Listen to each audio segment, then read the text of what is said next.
A paz do Senhor Jesus, querido aluno da Escola Bíblica Dominical, aqui da classe dos adultos, eu sou seu amigo, pastor Janderson Nascimento, e estou segundo vice-presidente da Assembleia de Deus aqui em Vitória da Conquista, uma igreja pastoreada pelo pastor Davi Oliveira Boa Sorte. Hoje, pessoal, para a glória de Deus, chegamos na lição de número 8 desta classe, neste terceiro trimestre da CPAD, onde nós vamos estudar mais um episódio da Bíblia.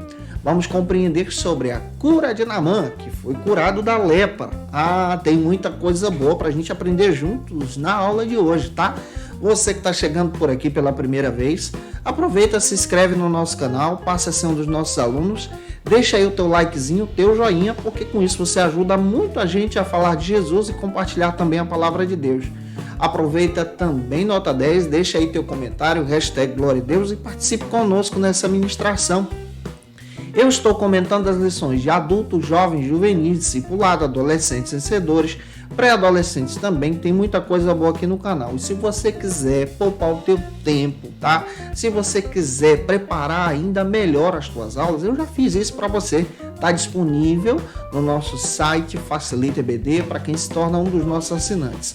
A nossa assinatura ela é trimestral e ela está ali justamente para poder ajudar você durante todo esse trimestre, onde você vai ter disponibilidade dos nossos esboços de todo o trimestre desta lição, os slides também, apoio para o aluno. Lá também tem um workshop como bônus para quem se torna assinante de pregação, para você aprender a pregar. Estratégias de crescimento para a Escola Bíblica Dominical está imperdível. É só você acessar, se tornar um dos nossos assinantes, que você vai ver que tem coisa boa para poder ajudar você, tá? Então vamos deixar de conversa e vamos para a aula de hoje em nome de Jesus.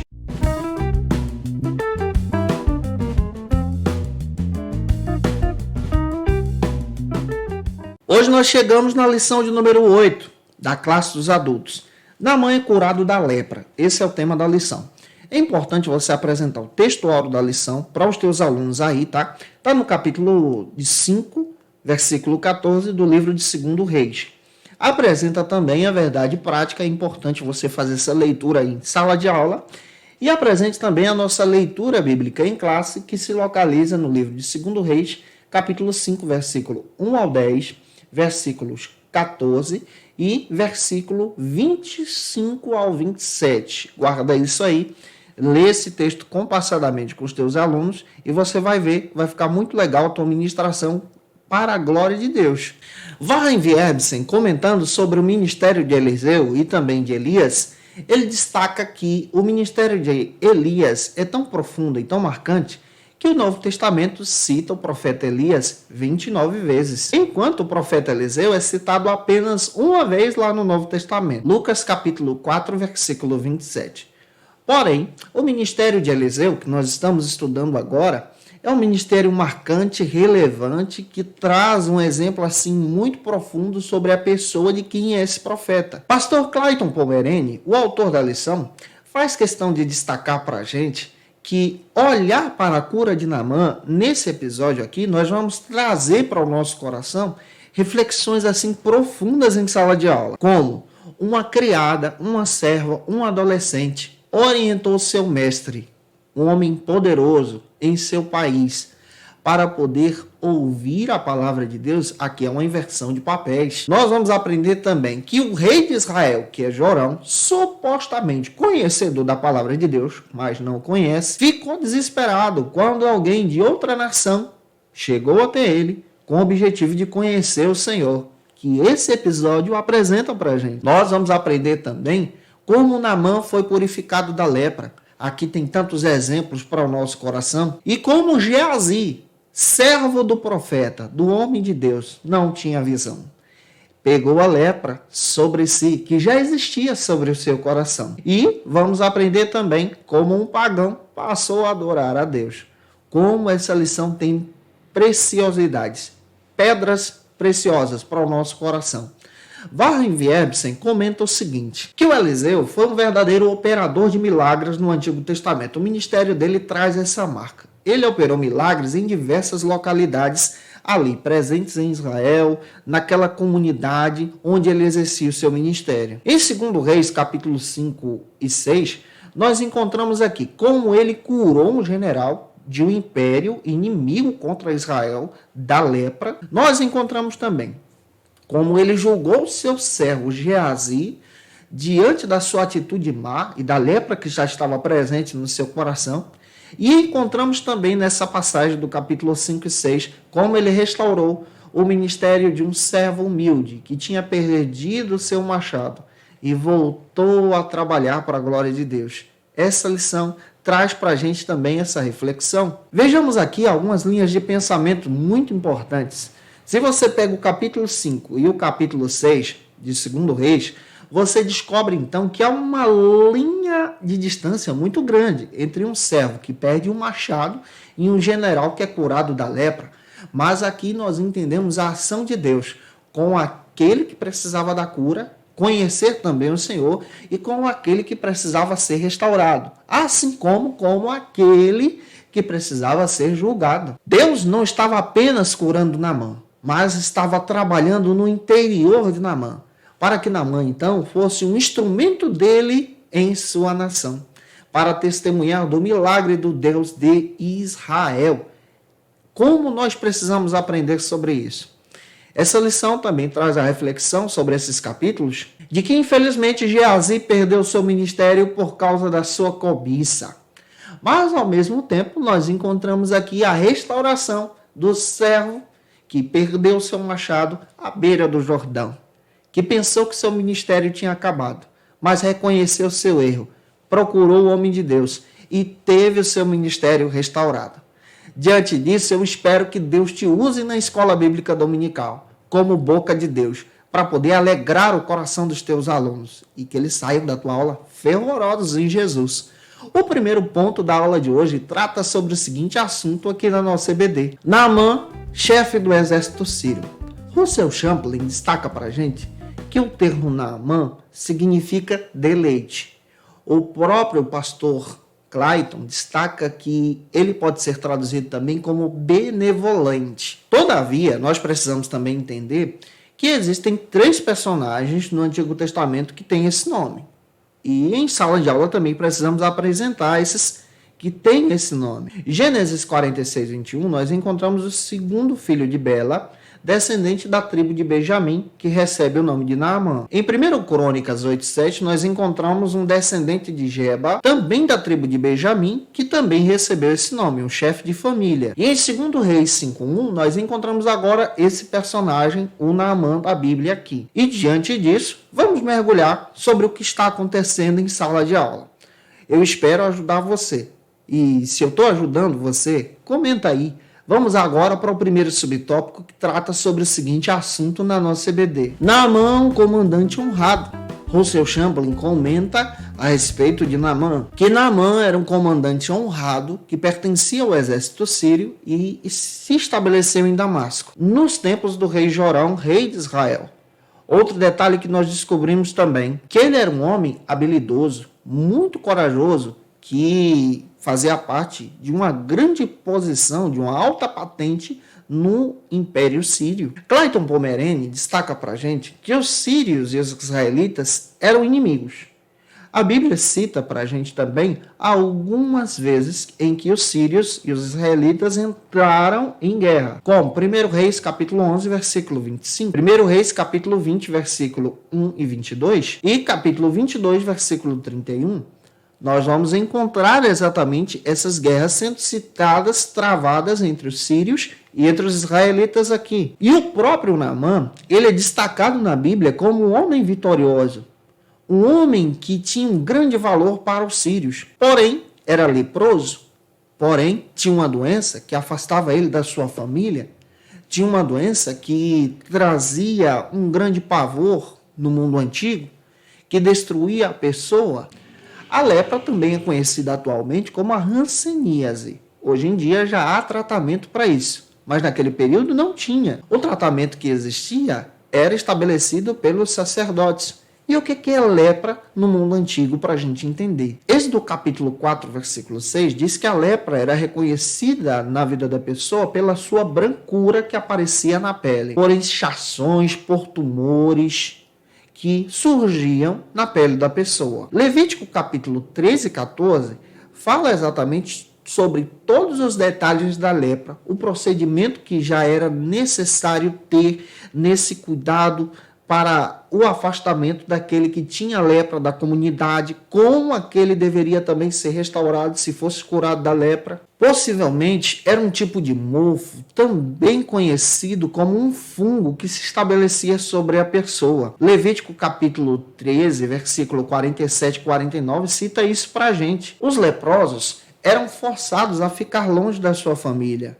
a morar longe por causa do contágio da doença. Mateus capítulo 8, versículo 2 ao 4, Jesus curou muitos leprosos. Lucas capítulo 17, do 1 ao 19, Jesus demonstrou seu amor com aqueles que tinham lepra. Antigamente, no mundo antigo, essa doença causava pavor sobre aqueles que possuíam e sobre as pessoas em sua volta. Para você ter ideia, o leproso deveria ter em sua roupa uma espécie de sinos, alguma coisa que provocasse barulho. E onde ele chegava na cidade, onde ele tocava, era tido como algo contaminado. E ninguém poderia pegar naquilo porque um leproso tocou.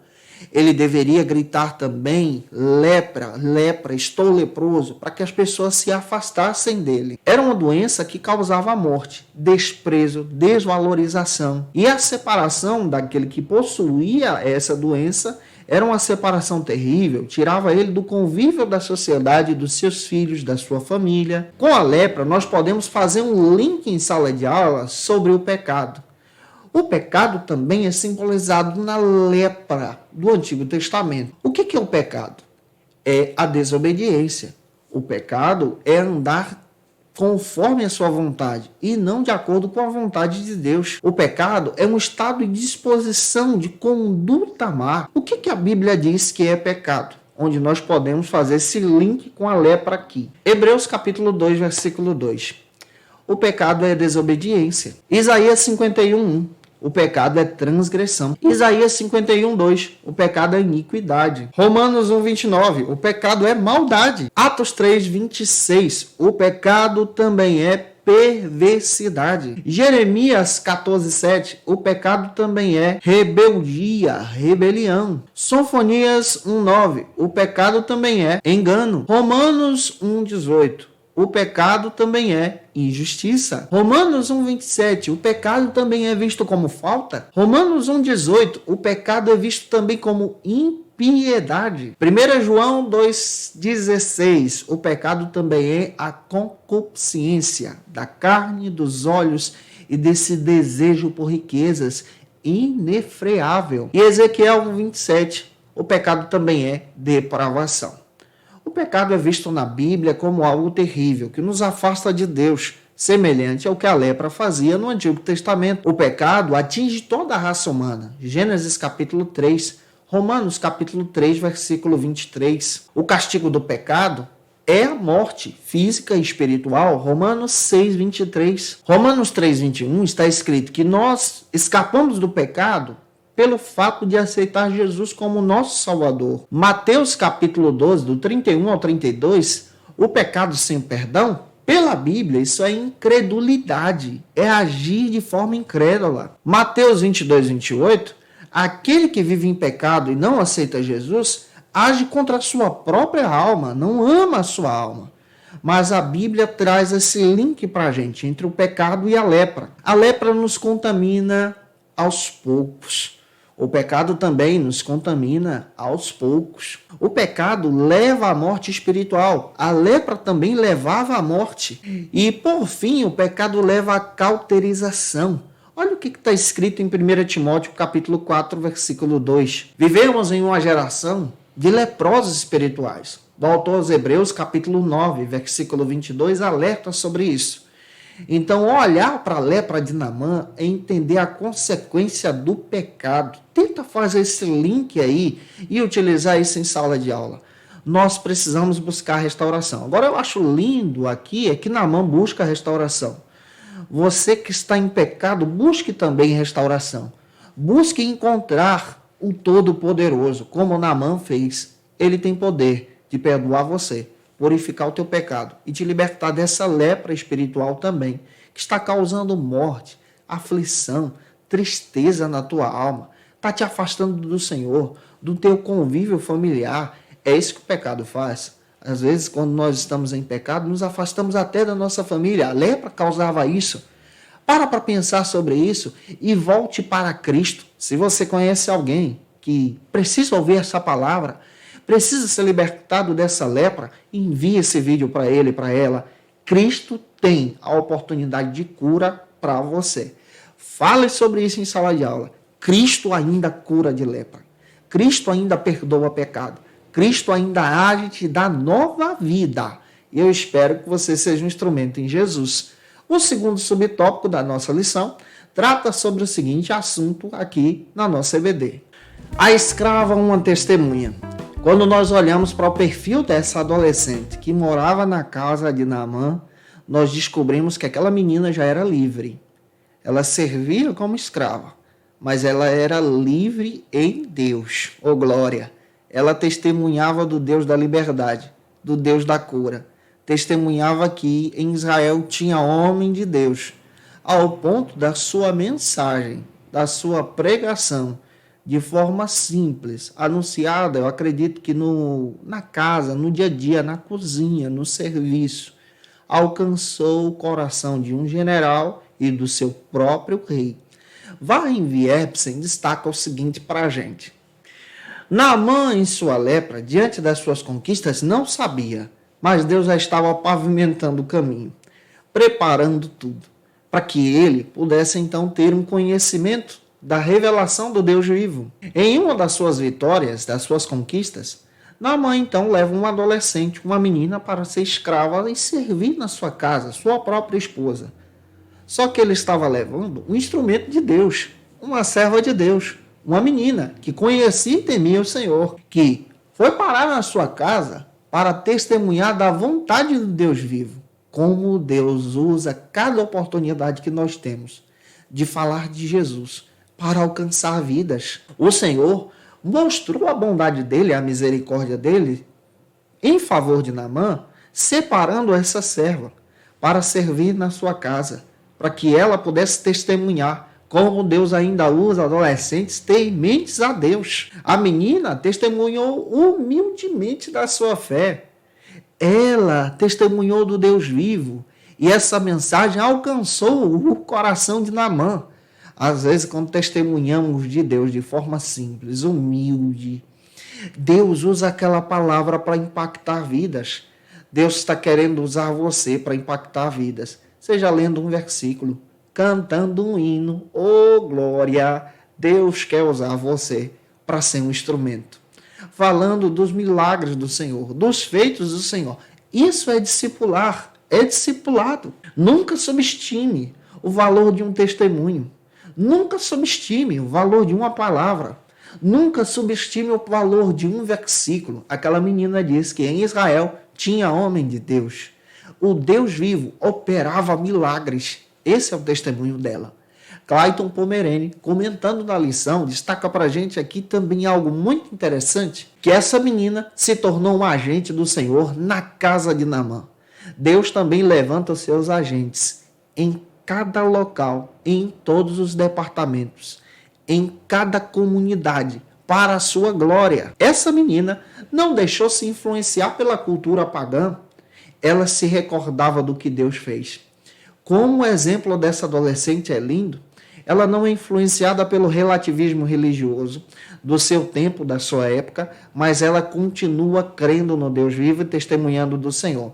Aqui também tem uma palavra tão interessante. Deus está levantando jovens, e eu acredito nisso, crentes em Jesus, para poder tomar o seu espaço nas faculdades, nas grandes empresas, nos tribunais, para poderem testemunhar do Senhor. Jovens que não se vendem, que não são comprados, jovens que não se deixam ser influenciados pela cultura pagã, como a cultura síria, que era presente naqueles dias, mas jovens que testemunham de Cristo, do Senhor, do operar do Senhor. Aquela menina era uma verdadeira discípula do Senhor. E o que é ser discípulo, gente? O que é o discipulado? A gente precisa voltar a resgatar esses princípios em sala de aula. A palavra discípulo vem do termo grego matetes, que é repetido 269 vezes só no Novo Testamento. O discípulo, ele é um seguidor, ele é um aprendiz, é uma pessoa ensinada, treinada, é um aluno. Aquela menina aprendeu com a palavra. Aquela menina cresceu com a palavra. Gray Conner, comentando a respeito do verdadeiro discipulado dinâmico que a igreja deve estabelecer, ele destaca que o verdadeiro discípulo é aquele que anuncia Jesus. Ganha as pessoas para Cristo. Ganha as pessoas dando frutos. Mas o verdadeiro discípulo também é aquele que ganha o fruto e mantém esse fruto.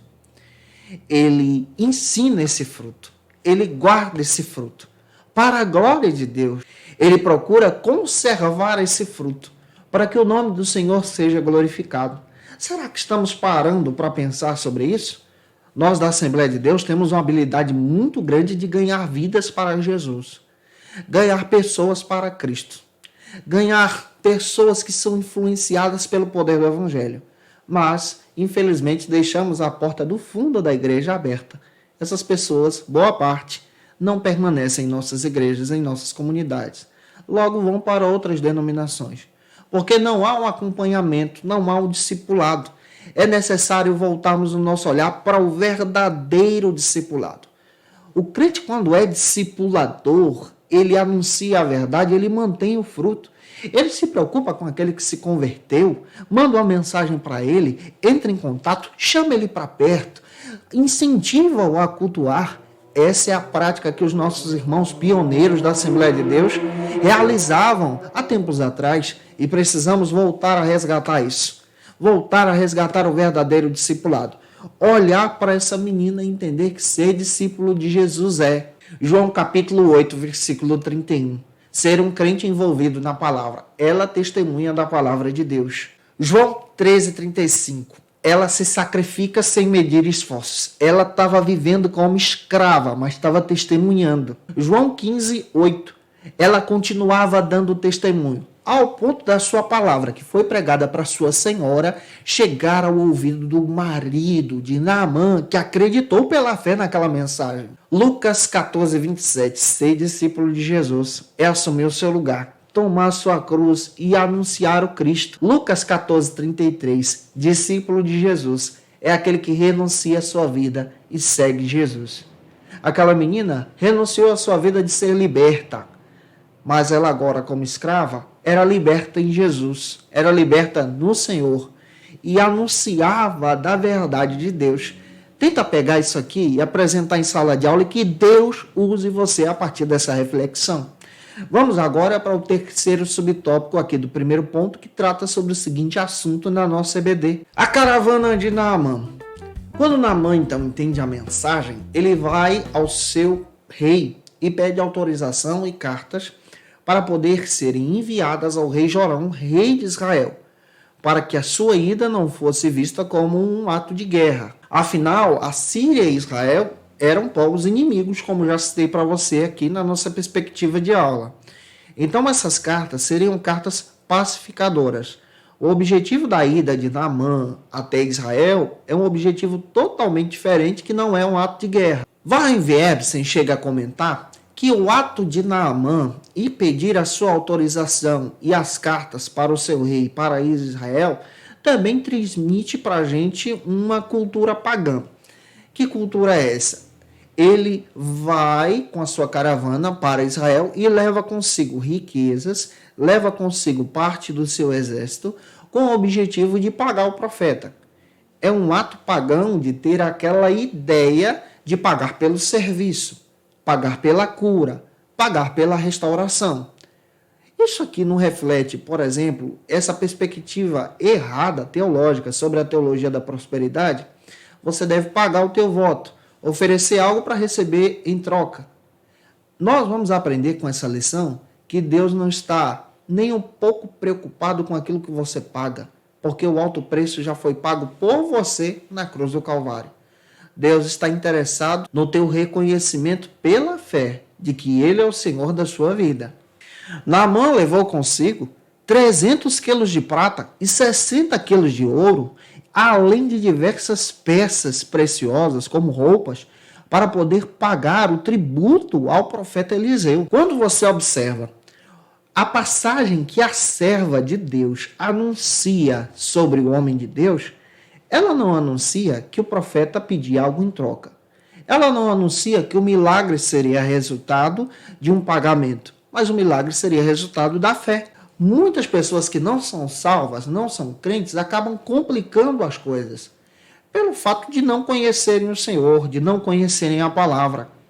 Aí, então, nós precisamos ter esse cuidado pastoral. A nossa salvação nunca foi obtida por presentes, mas ela foi obtida por mérito da graça de Deus. Capítulo 2 de Efésios, versículo 2, 4 e 5, restaura esse sentimento ao nosso coração. João 3,16 também diz para a gente que foi pelo amor de Deus essa salvação oferecida. E o Clayton Pomerene destaca também que essa ida de Naamã com esses presentes, com a sua pompa, era para compensar sua humilhação de pedir um favor a um povo que era seu subordinado, pois tanto Naamã como o rei da Síria eram orgulhosos por suas diversas vitórias. Chegando ao rei Jorão, que era o rei de Israel, há então um grande pavor de Jorão pelo fato de não conhecer o Deus que ele servia. E isso chega aos ouvidos de Eliseu, ao ponto de Eliseu chegar e enviar uma mensagem ao rei para não se preocupar, porque Eliseu conhecia o Deus vivo. E ele informou o rei: deixa esse caso que o próprio Deus vai resolver. Aqui é comigo. É pelo departamento espiritual. É pela presença de Deus. É pelo departamento pastoral de Israel que vocês vão entender que Deus tem um grande trabalho a realizar. Em 2 Reis, capítulo 5, versículo 8, o próprio Eliseu pediu que tudo aquilo fosse encaminhado para ele, porque Deus já estava mostrando para Eliseu como seria realizado todo o processo. Olhar para essa passagem é entender o trabalhar de Deus. Aqui também aprendemos outra lição, que Deus não é comprado por aquilo que fazemos, por aquilo que realizamos, pelo preço que pagamos. O alto preço já foi pago na cruz do Calvário. Existem pessoas que pregam uma teologia antropocêntrica, com o homem no centro. Uma teologia da prosperidade, que visam algo em troca. Não é essa a mensagem do Evangelho. Não é essa mensagem que a CPAD propõe para você. Não é essa mensagem que nós da Assembleia de Deus anunciamos. Aqui anuncia o Evangelho simples, o Evangelho verdadeiro, que destaca que a salvação, os milagres, as curas e a realização de qualquer manifestação espiritual na vida de alguém é realizada pela fé somente. Que essa palavra fale com você. E é claro, gente boa, se eu estou contribuindo contigo, tu conhece alguém que precisa ouvir essa mensagem, compartilha esse vídeo aí e deixa teu likezinho também. Vamos agora para o nosso segundo ponto, que trata sobre o seguinte assunto aqui na nossa EBD. O mergulho no Rio Jordão. Deus estava operando através da humildade. Olha que coisa linda aqui. Quebrando o orgulho de Naamã. Nesse segundo ponto, nós vamos perceber isso. Olhar para o símbolo dos mergulhos de Naamã no Jordão é um símbolo que quebra o orgulho de um general, demonstrando que a salvação vem através da humildade, demonstrando que reconhecer Jesus não é algo que parte do nosso orgulho, mas é algo que parte da nossa humildade. Naamã tinha diversas expectativas a respeito do Deus de Israel. Ele já vinha com um plano em mente, pensando que o Deus de Israel operaria da maneira que ele desejava, da forma que ele conhecia, como ele pensava. Às vezes também nos pegamos realizando o mesmo ato de Naamã. Nós chegamos para Deus e dizemos: Senhor, o Senhor vai realizar o teu milagre assim, dessa maneira, dessa forma, faça desse jeito, Senhor. Mas precisamos aprender como Naamã. Deus opera como quer, da forma que quer e do jeito que quer. E desta maneira, nessa passagem, Deus estava quebrando toda a linha de pensamento de Naamã, demonstrando que a salvação vinha através da humildade. Demonstrando que a nova vida vinha através da humildade, para aquele que estava leproso. Naamã pensava em todo um processo ritual, mas Deus estava operando de forma simples. A mensagem da cruz é uma mensagem simples. Deus opera através de simplicidade. Essa simplicidade pregada, compartilhada por um irmão, por uma irmã, que testemunham do Senhor. O método de Deus agir é totalmente diferente da nossa linha de pensamento. E diante disso, o primeiro subtópico do segundo ponto trata sobre o seguinte assunto aqui na nossa EBD. Eliseu não se impressionou com a pompa de Naamã. Clayton Pomerene destaca o seguinte para a gente na sua lição: que Eliseu não se impressionava com aquilo que a maioria das pessoas achavam que seria uma honra. Receber em sua casa, na sua tenda, um grande general de um grande reino, um grande homem, um grande governador, um grande deputado, um grande representante parlamentar, um grande homem de suas riquezas. Eliseu não estava nem um pouco preocupado com isso, pois o seu compromisso era honrar a Deus. É claro que Eliseu não age aqui com grosseria, mas ele age aqui na simplicidade do Evangelho, pegando esse link com o Novo Testamento. A Bíblia diz que Eliseu não foi nem ao encontro do poderoso general, mas ele enviou o seu servo para dar o recado. Eliseu nem se levantou da sua mesa, do seu trabalho, mas ele foi e enviou uma mensagem através do seu servo, dizendo o que Naamã deveria fazer. Isso aponta que Eliseu era um verdadeiro profeta, que não estava visando a cobiça do ouro, da prata que Naamã estava trazendo. Eliseu tinha compromisso com Deus, não estava preocupado com a grande oferta que seria ofertado a ele. Ele nem queria isso, mas ele estava com um compromisso voltado para servir a Deus, anunciar a palavra de Deus e as verdades de Deus.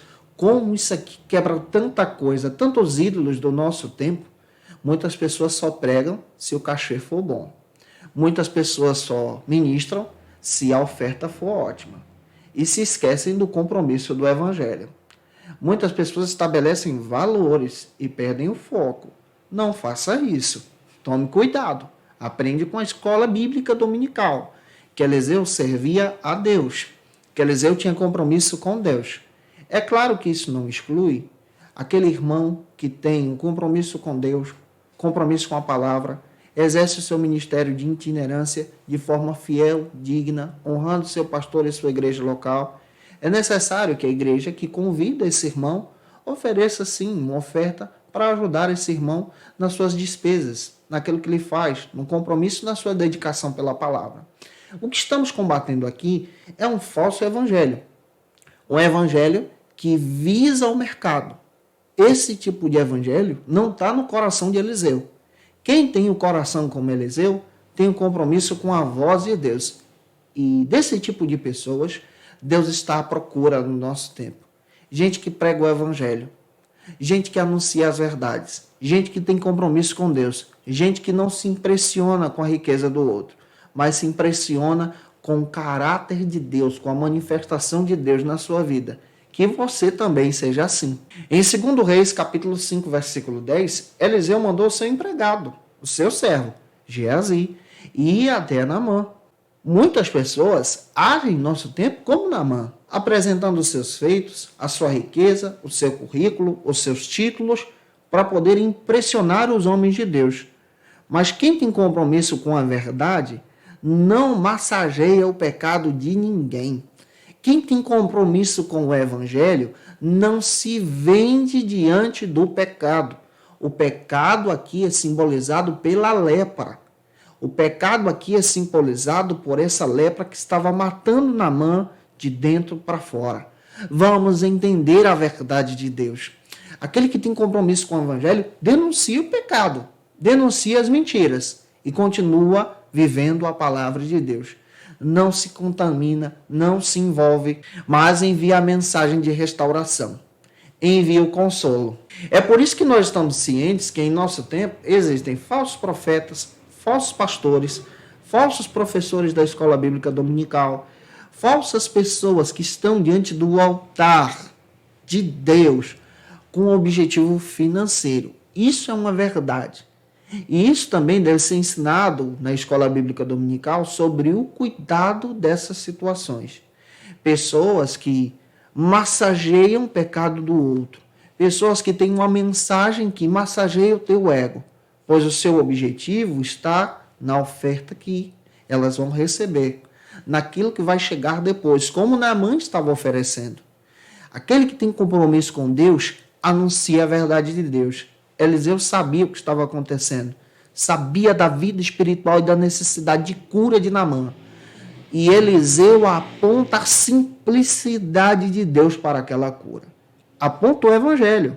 Você precisa apontar o evangelho em tua aula, anunciar o evangelho, pregar o evangelho e não se vender como Geazi fez.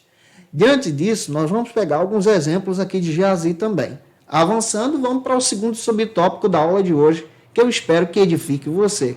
E você, com muita sabedoria, passe isso para os irmãos, anunciando a verdade de Deus e também falando da preciosa palavra do Senhor. O segundo subtópico trata sobre o seguinte assunto aqui na nossa EBD: a decepção e a cura de Naamã. Pastor Clayton Pomerene cita para a gente no seu livro de apoio que a decepção de Naamã foi tão evidente que os seus servos perceberam isso. Ele saiu dali reclamando, falando mal do Rio Jordão, dizendo que na Síria tinha rios muito melhores do que aquele, mas ele estava tentando fugir da simplicidade do evangelho pregada por Eliseu. A simplicidade do evangelho às vezes dói, mas cura.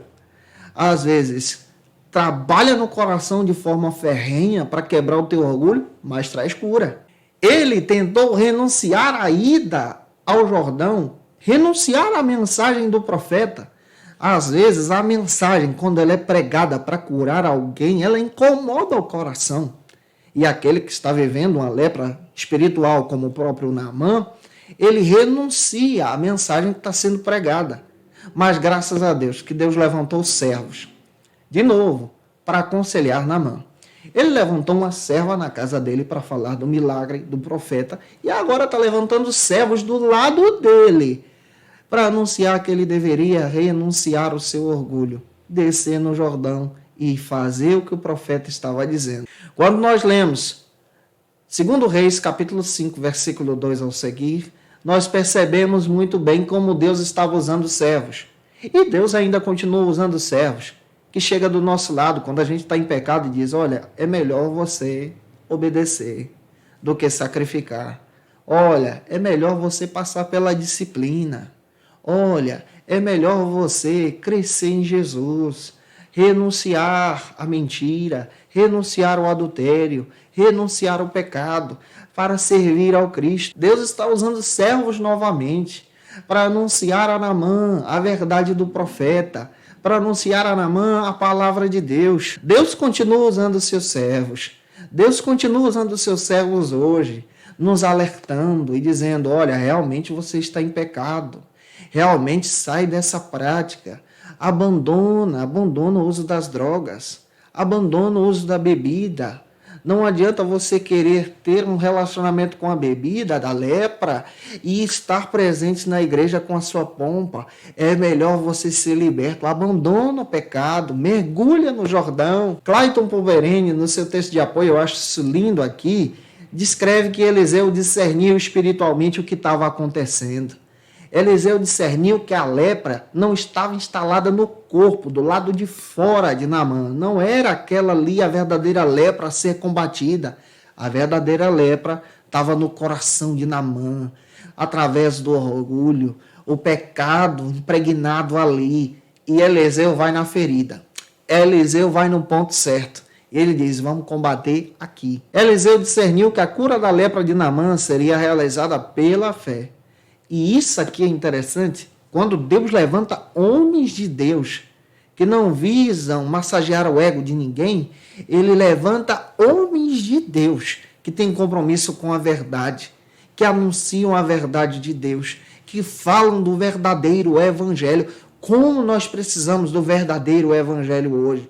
Hoje existe um evangelho distorcido, um evangelho leproso, que procura enganar as pessoas, massagear o ego de alguém. Mas Eliseu não, tem compromisso com a palavra de Deus. Filipenses capítulo 2, versículo 5 ao 7. Eliseu estava ensinando a Naamã o princípio da humildade. Deus estava trabalhando com Naamã. Quando você lê Filipenses, você descobre que o próprio Jesus segue o caminho da humildade. E Naamã, para conhecer Jesus, conhecer o Senhor, deveria seguir o exemplo, o caminho da humildade, para ser liberto da lepra, para ter a nova vida. Em 2 Reis 5, 17, 18, ele então decidiu escutar os seus servos, os servos de Deus que estavam ali perto dele, e decidiu então descer no Jordão e abandonar o seu orgulho, abandonar o seu pecado, abandonar a mentira, abandonar aquilo que não agradava a Deus, abrir mão do seu pecado para receber uma nova vida. Uma pessoa que abre mão do seu pecado tem a oportunidade, então, de receber a nova vida em Jesus. Quando nós precisamos falar da nova vida em Jesus, quando nós abrimos mão da nossa lepra espiritual, essa lição é uma lição que traz para a gente tantas reflexões. Avançando, terceiro subtópico trata sobre o seguinte assunto aqui na nossa EBD: Deus opera milagres e não misticismos. Na cultura judaica, nós entendemos muito bem que o símbolo do número 7 apresenta esse contexto de ideia de perfeição, porque Deus criou tudo perfeito em 7 dias. Traz a ideia de completude, o número 7. Todavia, isso hoje é utilizado de forma distorcida. O símbolo aqui do número 7 é essa ideia de perfeição. Mas hoje nós encontramos pessoas pegando o evangelho e utilizando o evangelho de forma distorcida, apresentando então um misticismo diante disso. Naamã estava aprendendo sobre o princípio da humildade, que deveria ser perfeito em seu coração.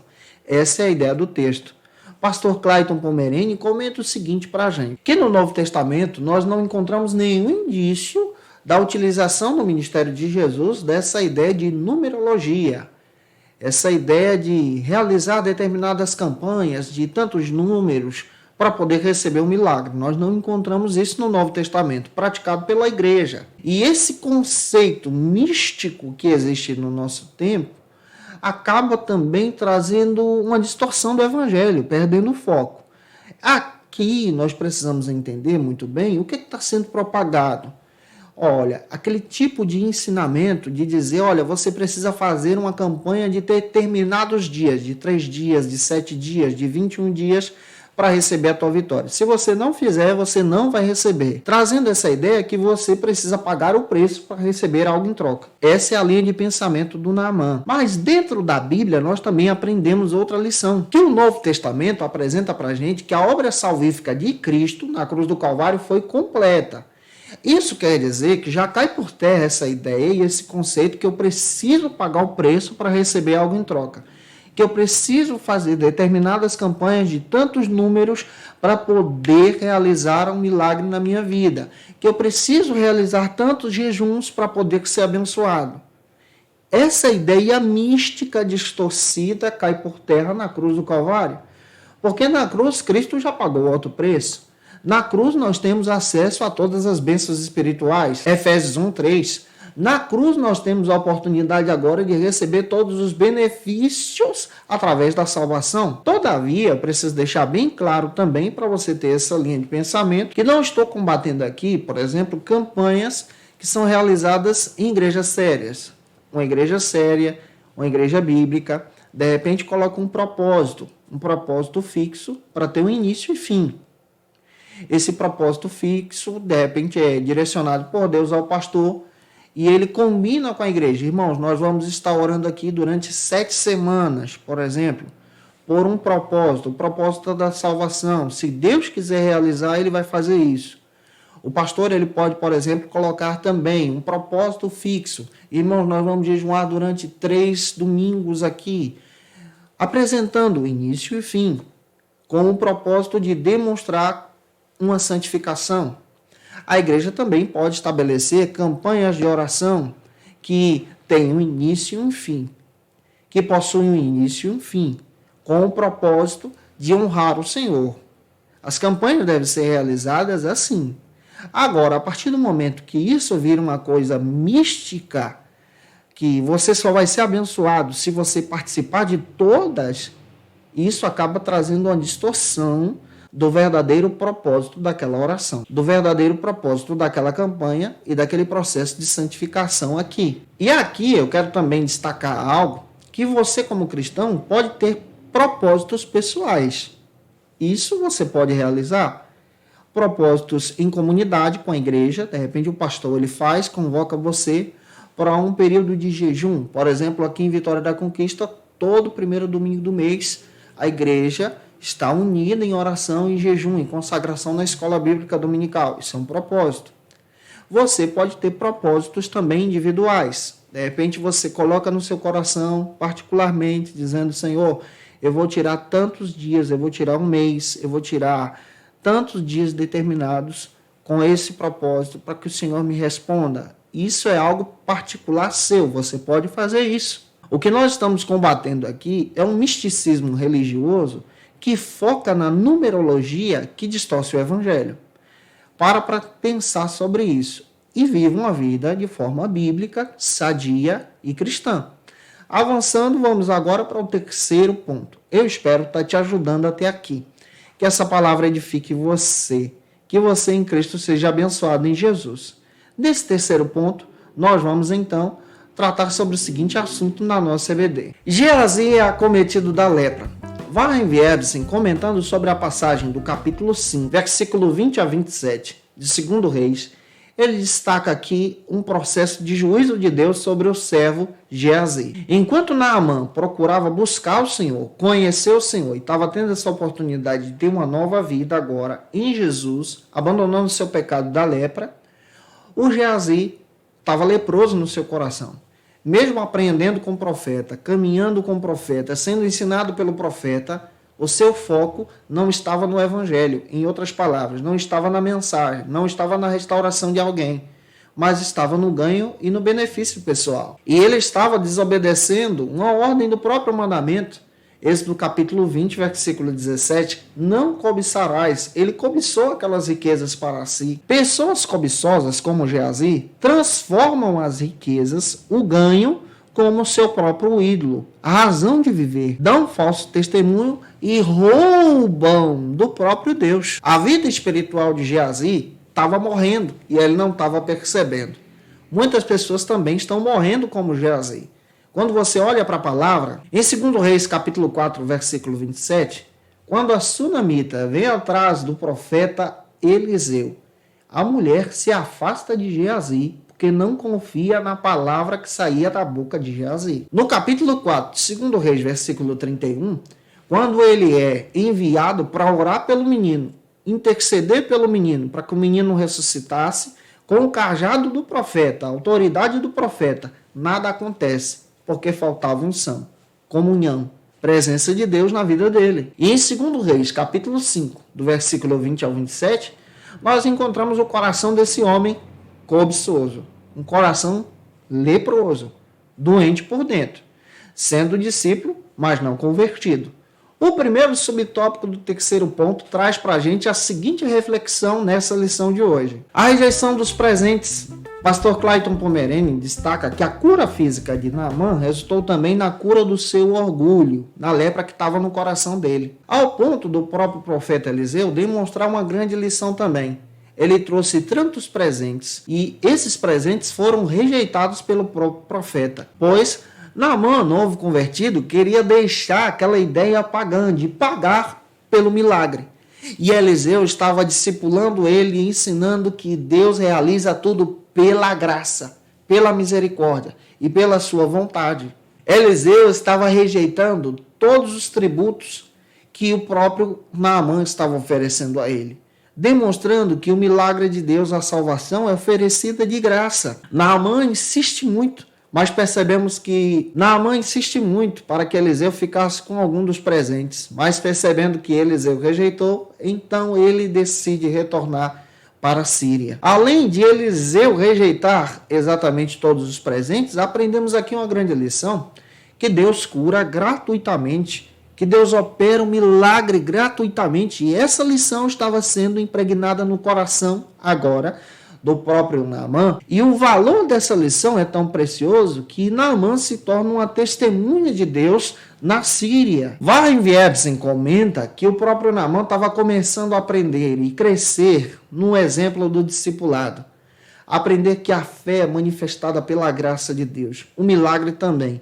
Todas as bênçãos que nós recebemos são frutos da cruz do Calvário em Jesus sobre a nossa vida. Por isso nós combatemos essa ideia de misticismo religioso, essa ideia corrompida também de pagar para receber algo em troca e também de receber algo em troca por um milagre de Deus. Eliseu estava apontando o caminho para o próprio Naamã. Estava ensinando Naamã que a fé é a manifestação da graça de Deus. E precisamos crer em Jesus. Eu espero estar te ajudando até aqui. O segundo subtópico do nosso ponto, de número 3, trata sobre o seguinte assunto aqui na nossa EBD. Homens de Deus não se deixam vender. Esse princípio se encaixa com tudo isso que eu estou dizendo para você. Pastor Clayton Pomerene traz essa proposta aqui em sala de aula.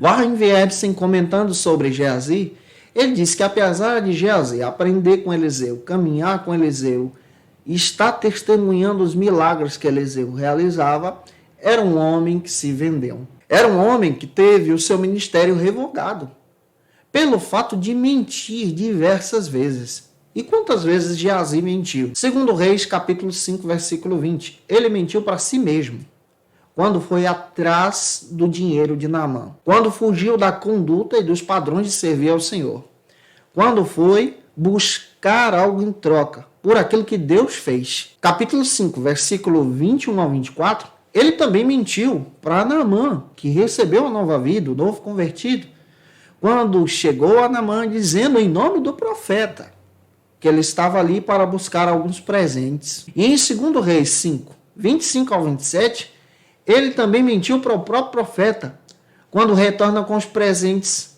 se apresentando como uma pessoa inocente, como se nada tivesse acontecido. Ele estava vivendo em pecado, dentro da obra de Deus, envolvido com a obra de Deus, trabalhando na obra de Deus, mas em pecado, leproso. E a Bíblia diz que as coisas de Deus são santas. É por isso que ele perde o seu ministério. É por isso que ele é retirado dessa conduta pastoral que ele tem, por causa do pecado que estava no seu coração. A igreja tem dono. O Senhor é o dono da igreja. A obra tem dono. O Senhor é o dono da obra. Ele levanta quem quer, da forma que quer, e ele retira aqueles que agem em pecado. Agem voltando somente para a linguagem do dinheiro. Agem voltando somente para a linguagem do benefício pessoal. E ele age com justiça, punindo essas pessoas. Geazi demonstrou então que ele não conhecia o trabalho de Eliseu. Demonstrou que ele não tinha compromisso com a vontade de Deus. Demonstrou que ele não tinha compromisso com a palavra de Deus. Depois de ouvir a mentira de Geazi, a Bíblia diz que Geazi foi acometido da lepra, por justiça de Deus. Geazi mostrou que a lepra estava dentro do coração dele e se manifestou agora para fora, perdendo então o seu ministério, perdendo então a sua chamada. Muitas pessoas agem como Geazi em nosso tempo. Nós precisamos tomar cuidado, ter um olhar bíblico, um olhar que valoriza o Evangelho, uma mensagem simples, poderosa, que edifica corações, que ajuda as pessoas. Volto a repetir, Deus levanta pessoas compromissadas, que são convidadas para pregar, que são itinerantes bíblicos, homens de Deus, que merecem sim receber uma oferta para poder manter as suas necessidades pessoais. Isso é um fator interessantíssimo e a igreja deve agir favorecendo essas pessoas bíblicas. Mas aqueles que visam somente o seu benefício pessoal, como Geazi, e não o evangelho, perdem o seu ministério. Para fechar a aula de hoje, o último subtópico, que é o terceiro da nossa lição, traz o seguinte assunto para nós meditarmos aqui. Por ganância, Geazi é acometido da lepra. Geazi perdeu o seu ministério por causa do seu pecado. Quando Geazi foi atrás dos presentes que Eliseu renunciou, porque entendia que a salvação vem pela graça, ele então recebe sobre si a lepra que estava em seu coração. recebe sobre si o juízo de Deus e perde o seu ministério. Mas quando analisamos também o capítulo 6, e eu acho lindo você fazer isso em sala de aula, trazendo a restauração do ministério de um servo, você vai perceber muito bem como Deus também trabalha com justiça. Quando você olha para o capítulo 6 de 2 Reis, versículo 1 ao 7, você pode fazer isso para fechar a tua aula, você pode demonstrar exatamente o papel de outro servo, de outro jovem que estava envolvido na obra, mas que perdeu o seu instrumento de trabalho, perdeu o seu ministério, caiu no Rio Jordão o seu machado, perdendo então a oportunidade de servir a Deus. Mas nós aprendemos tantas lições nessa passagem do capítulo 6, que é um contraste com a vida de Geazi. Aquele servo que não tem o seu nome citado, que perde o seu ministério, nos ensina uma grande lição.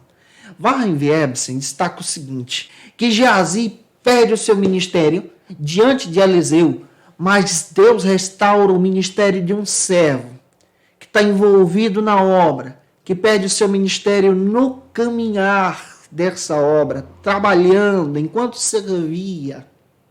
Deus restaura o ministério dele. Isso também nos traz a reflexão que Deus trabalha em nós e através de nós, e que nós, como crentes em Jesus, estamos sujeitos sim a cair, pecar, vacilar. Mas esse rapaz do capítulo 6 é totalmente diferente de Geazi em suas atitudes. Geazi continuava na mentira, vivendo a mentira, que era a lepra do seu coração. Esse, quando perde um machado, perde a sua ferramenta enquanto servia ao Senhor. E ele sabe muito bem que era suscetível ao pecado. Esse aqui nos ensina também que ele foi rápido em observar onde o machado caiu, onde o ferro do machado caiu no rio. Ele foi observar e refletir sobre o seu erro. Ele foi rápido em identificar o seu pecado. Ele também foi rápido o suficiente para poder pedir a ajuda do homem de Deus. Ele não guardou o pecado para si, não continuou mentindo. Mas quando ele viu que perdeu o machado, seu ministério, ele correu pedindo ajuda. Se você cair, fraquejar, corra, peça ajuda. E o homem de Deus veio disponível para ajudar aquele que estava caído. Esse é o papel do evangelho. Ajudar aquele que cai, aquele que reconhece o seu pecado, aquele que reconhece que precisa de ajuda. Nós também aprendemos outra grande lição aqui, que a notícia da restauração do ministério desse homem, que perdeu o machado, correu por toda a região e está nas páginas bíblicas. Porque quem restaurou seu ministério foi Deus. Quando Eliseu orou, o machado flutuou. Deus também está disponível para restaurar ministérios. Restaurar ministérios que se perderam. Restaurar líderes que infelizmente caíram em pecado, mas reconheceram o seu pecado em Jesus. Restaurar pessoas que estão arrependidas. Deus está preparando exatamente a oportunidade para você entender que o machado vai flutuar. E esse machado flutuando é a representação da oportunidade de Deus para que você volte a trabalhar na obra, volte a servir a Deus de todo o teu coração. Eu espero que essa palavra fale com você. Que você em Cristo seja um instrumento de Jesus. Se eu te ajudei na aula de hoje, comenta aí, por favor, tá? Um beijo no teu coração. Vou pedir a você, por favor, tira uma foto aí, marca a gente no Instagram também. Eu fico feliz quando você faz isso. É claro, como estou fazendo todas as aulas, eu quero trazer aqui as dicas de leitura que eu tomei como base para montar a aula de hoje. Como dica de leitura para a aula de hoje, eu tomei como base o texto do pastor Clayton Pomerene. Vale a pena você ter esse material, irmãos, adquira. No site da CPAD você pode achar esse recurso. Também tem um texto muito legal que eu vou estar utilizando, chegou agora para mim, do José Gonçalves, o carisma profético, o pentecostalismo atual. Esse material muito legal, estou gostando dessa leitura, é a tese de mestrado do nosso querido pastor José Gonçalves. Vale a pena você ter esse material e pode sim se encaixar durante esse trimestre. Também tomei como base o texto Foco e Desenvolvimento do Antigo Testamento do Carlos Oswaldo Pinto, que pode nos ajudar na construção da linha de pensamento da aula de hoje. Um beijo no teu coração. A nossa próxima aula será a lição de número 9, onde nós vamos trabalhar sobre o reinado de Joás.